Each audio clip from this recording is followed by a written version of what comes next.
ভারতের আগ্রাসনের প্রতিবাদে অবসরপ্রাপ্ত পুলিশ অফিসার কল্যাণ সমিতির সদস্যরা রাজধানীতে পদযাত্রা কর্মসূচি পালন করাচ্ছেন। বেলা 11:30টার দিকে রাজারবাগের পুলিশ অফিসার্স কোয়ার্টারের সামনে থেকে এই পদযাত্রা শুরু হয়। পদযাত্রাটি রাজধানীর শান্তিনগর, কাকরাইল ও সেগুনবাগিচা হয়ে জাতীয় প্রেস ক্লাবের সামনে গিয়ে শেষ হয়। পরে সেখানে সংক্ষিপ্ত সমাবেশে বক্তব্য রাখেন অবসরপ্রাপ্ত পুলিশ কর্মকর্তারা। সমাবেশ শেষে পররাষ্ট্র মন্ত্রণালয়ে প্রতিবাদ লিপি দেন তারা।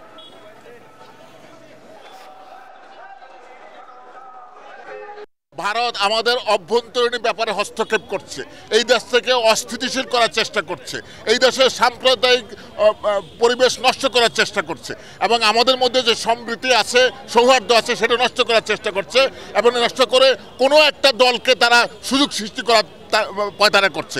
আমরা এর বিরুদ্ধে আজকে প্রতিবাদ করছি।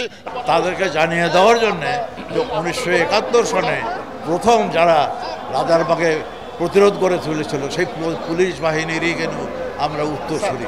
কাজে আমরা প্রয়োজন বোধে আবার পথে নামবো এবং এই দেশের স্বাধীনতা রক্ষা করার জন্য যে কোনো ত্যাগ স্বীকার রাজি।